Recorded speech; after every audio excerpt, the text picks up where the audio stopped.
So for those of you that don't know, I was the girl that got assaulted in the viral video going around that happened in Nando's. Before I get into what actually happened, I'd like to thank everyone for all the kind messages and the support I've been receiving. And I'd also like to clarify why I'm making a video. This is probably going to be the first and last video I make on this. I'm someone who values my privacy. I didn't think the situation would have garnered as much attention as it has, but the support's been overwhelming. So with all the attention that the video's gotten and seeing everything in the news about violence against women, violence against young women, violence against girls, I think it's important to speak up about what actually took place. Lastly, before explaining, I want to say what's more concerning than the man's behaviour was the failure of the Metropolitan Police and their conduct. I was grossly let down by them. They've reopened the investigation now, thanks to all of the support and the attention it's been receiving online, and for that I'm grateful. However, I was really disappointed and let down with what happened at the time with the police, which I'll get into. So the man's come in with the wife, I assume, and the baby, and they were sat down by a new colleague. The new colleague didn't give them a high chair. Usually you're supposed to ask, but I think they assumed that they were just going to be given one anyway. That's when they got my attention, because they were sat right behind me. My back was faced towards them. They got my attention. It was the lady initially, and she already seemed irritated. They asked me for the high chair. I started bringing it. Midway through me bringing it, I realised we're not allowed to put it in that area because that's where we run the food. We run the food back and forth in that area, and that was my station for that day. So midway through me bringing it, I realised we're not allowed to put it there. I told them I'll double check with the supervisor, which I did. The supervisor said we're not allowed. So I relayed that information back to the couple. At this point, the man got quite aggressive with me. He started swearing at me, saying I'm wasting his effing time to sit him somewhere the F else then. At that point, I said I'd be happy to sit them in another section, but to just give me a second. At that point, he said, you're a little effing girl. Why the F do you work here? Sit me somewhere the F else. So it's then I said, let me get my manager involved because I didn't want to deal with that. So my manager's come now. The guy's still shouting, being aggressive, arguing. The manager has just sat him somewhere else with a baby chair. I asked why we're still serving him to the manager. I was ignored, and that was that. Some time passes and we notice that the table is clear now. No one's sitting there. We all just assumed they left the restaurant. The manager's asked me where they've gone. I said I don't know. We've all assumed they've left. I'm continuing to do my job, and I get a thing on my screen to go to a specific table.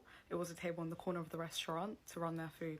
So as I'm going and on my way to give the food to this table, I noticed that there's 2 police officers already in the restaurant waiting for their food. So I've gone to this table now, and as I'm approaching this table, I noticed that it's the couple with the baby. As I'm putting the food down, I asked them, because they have moved basically without telling anyone, without informing anyone. Usually you're supposed to tell someone at Nando's. I place the food down and I ask, are you not using the high chair then? Because they've moved by themselves without taking the high chair. It's at that point the man has picked up the plate and whacked me on the side of my head with it, and there was cutlery on the plate too. I didn't register what just happened. I remembered that the police were in the restaurant, so as you can see in the video, that's when I said I'm going to the police. I walk off and I go to one of the officers. There were 2 officers present, a male and a female officer. I first go to the female officer and I said, this man's hit me on the head with a plate. Sorry, before that, I'd just like to also add that at this point the wife is now chasing behind me, calling me a fat B word and repeating that as she's chasing me. With the officer now, this man's just hit me on the head. She didn't seem bothered. She said, go speak to my colleague, which was the male officer sitting down waiting for his food. I go to him and I say, this man's assaulted me, he's hit me on the head with a plate. He said, who? This fella over here? And I said, yeah. He said, okay, and he takes the guy outside, and my manager takes me to the back office. Whilst I'm in the office, I can see from the CCTV screens that the police let the guy go.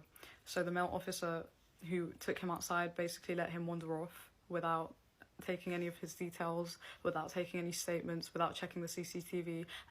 And I could see on another screen that the female officer was having a laugh with the wife and playing with the baby. At this point, my managers have seen the CCTV. They agree that this man needs to be arrested, and they ask for the police to come in to view the CCTV. The police have now viewed the CCTV. They realised they made a mistake, but the male officer asked me what I wanted to do. I said I wanted to press charges.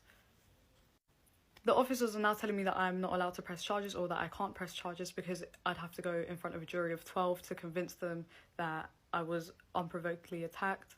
And apparently the man has told the police officer that I threatened to punch him in the face. As you can see in the video, he's about a 6 foot something man, quite built. I'm just about 5 foot.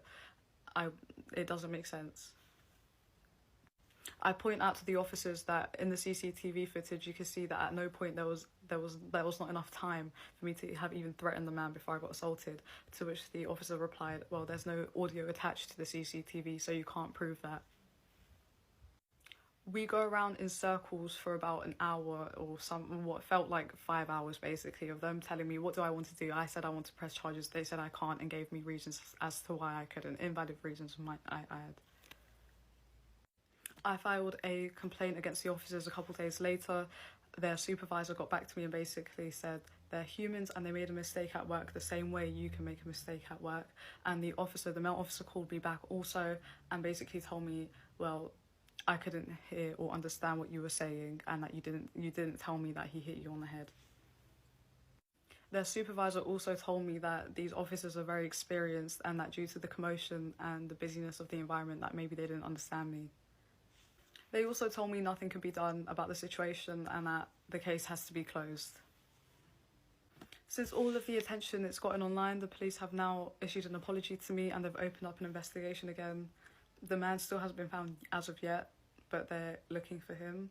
I'd just like to say it was just a part-time job for me. I'm a uni student and this was just supposed to be me being able to be financially independent. And it's just a shame that safety in a workplace, especially for young women, isn't something that's promised, and that police being present also doesn't promise you safety. I again want to thank everyone for all the kind messages I've been receiving.